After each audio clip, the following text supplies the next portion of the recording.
Hey class, this is lesson 4.4. You will learn how to graph equations that represent functions. We're going to start with a little review here. I'll just put in the answers if you want to pause and see if you get them right, and then check your answer later. That would be cool.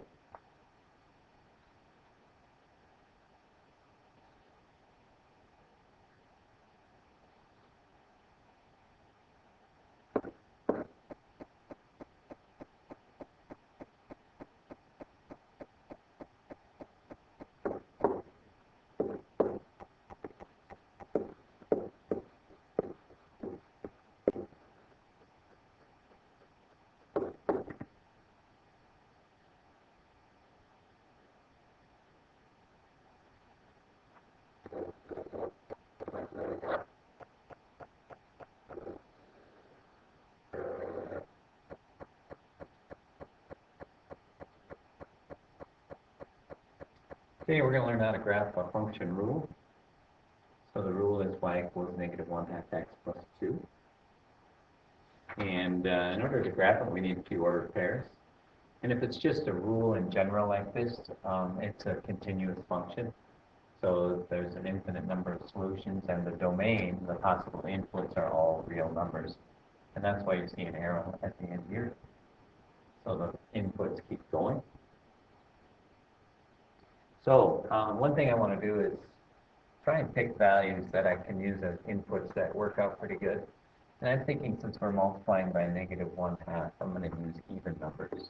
So 2, 4, 6, 8. And we really don't need too many, because this rule we probably recognize as being a linear rule. So once I have a couple, I know it's going to keep going up at the same amount.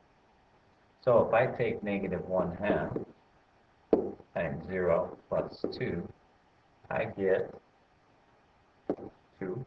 If I take negative 1/2 times 2 plus 2, I get 3. Negative 1/2 times 4 plus 2 is 4. And I can now see the pattern. The next one will be 5. The next one will be 6. And when I graph this, I'm going to put a point at 0, 2, 1, 2, 3, 4, 4, and so on. And since the domain is all real numbers, this is a continuous function. I want to put a line through those, and really this line will continue since the inputs can continue. All right, go ahead and graph this one. If you want to pause and try and work it out yourself, and then just check back with the answers.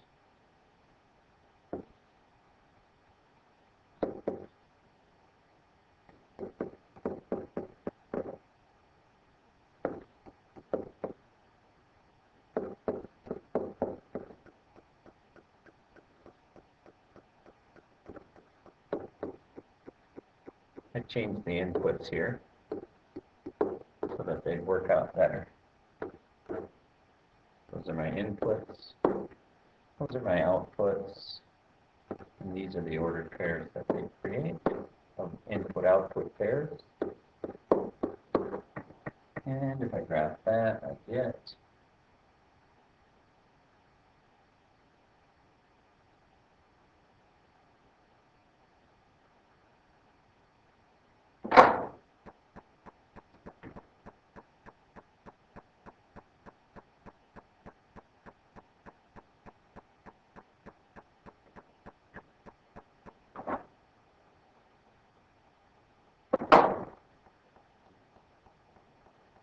Alright, function c equals 12.5 h plus 30 represents the total cost of energy for h hours. What is a reasonable graph function?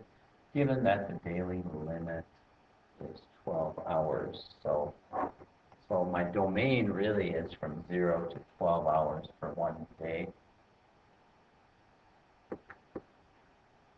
And that's my independent variable, so I'm going to put that on the x-axis up to 12 hours. And my y-axis, I'm going to figure out a couple values so I can figure out what I should use for the y-axis.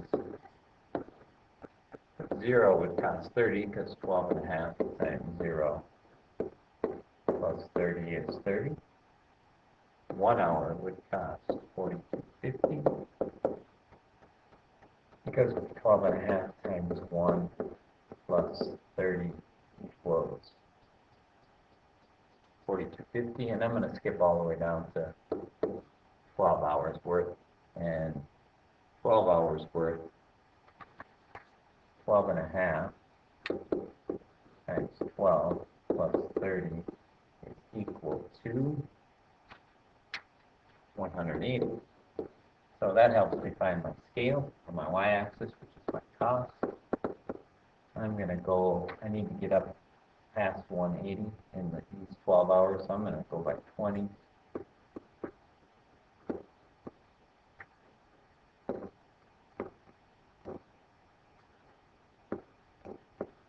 And I'm going to make this go pretty fast here.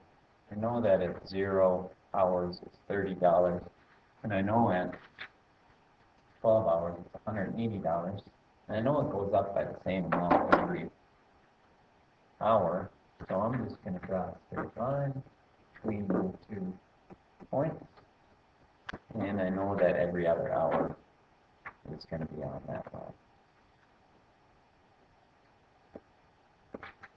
And actually, you could think of this as a discrete graph if you think you can only get charged for full hours. But I think that you can get charged for a number of minutes in between, so I'm going to graph it like it's a continuous situation. All right, graphing a function rule here. You're given the inputs. This is a spa filling with or the weight of the spot, according to how many gallons of water that are in it. So we need to do 8 times 0 plus 700. 700. And so that's the point 0.0700. 8 times 50 plus 700.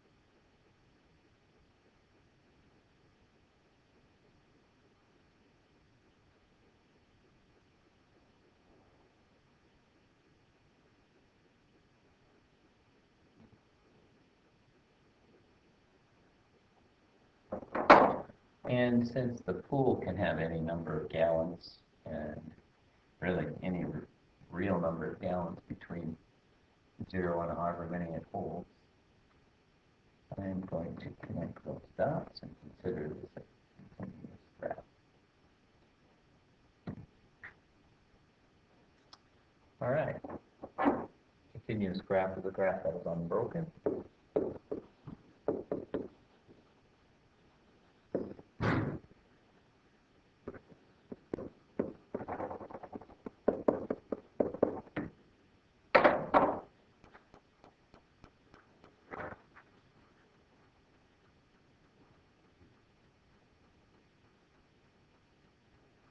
All right, we're going to graph this. Megan buys egg at a supermarket for $1.75 carton. The cost of the function is the number of cartons bought. What is the graph of the function? Is the function continuous or discrete?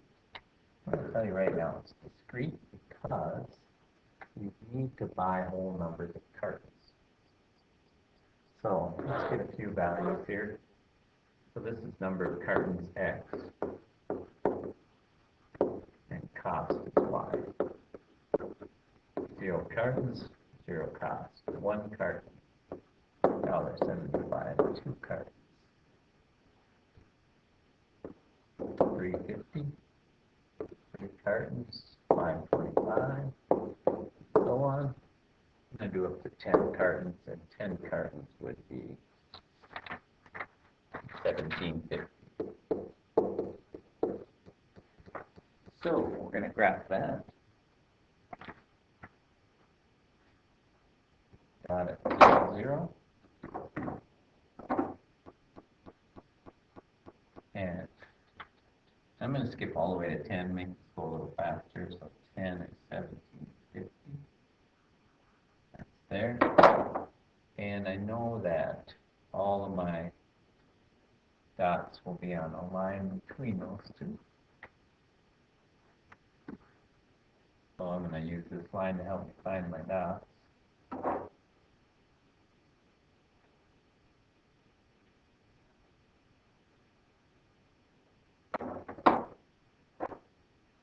And put those in. It might not be perfectly exact, but close. And then I'm going to eliminate that line. And so we have a graph with a discrete function.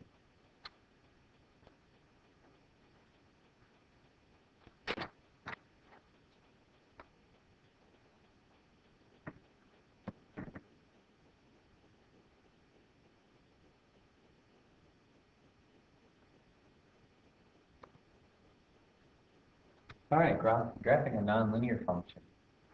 So this will be a little bit different, but I set up the graph so you can kind of see what the inputs are from -4 to 4. And I think we're going to have to actually do a few points here to figure this one out. So my x and y values, I'm going to do -3, -2, -1, 0, 1, 2, 3. And then, so for y, my output, I have to do -3 squared minus 1, which equals 8. And -2 squared minus 1, which equals 3. And -1 squared minus 1 equals 0. And 0 squared minus 1 equals -1. And 1 squared minus 1 equals 0. And 2 squared minus 1 equals 3. And 3 squared minus 1 equals 8. So I have the points -3, 8. -2, 3. -1, 0. 0, -1.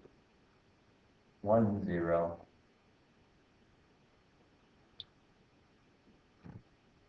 2, 3, 3, 8. I might do one more just for the heck of it. 4 squared is 16 minus 1 is 15. And if you haven't noticed, you see that the points are symmetric across the y-axis. So I know if there's a point there at 4, 15, there's one also at -4, 15, probably. And the domain for this function is a set is all real numbers. So this is a continuous function that looks like that. And that shape, just for your information, because we're going to see it a lot this year, is called a parabola. And you always get one of those when you have a function with a squared in it.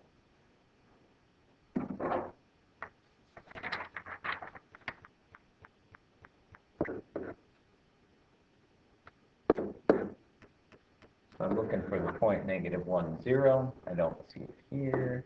Don't see it here. I see it right there. So my choice is C.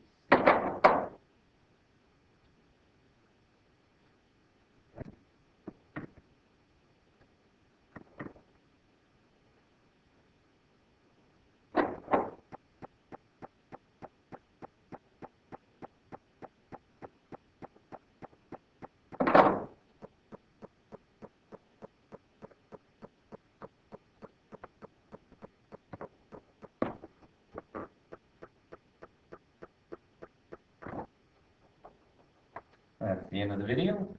See you tomorrow.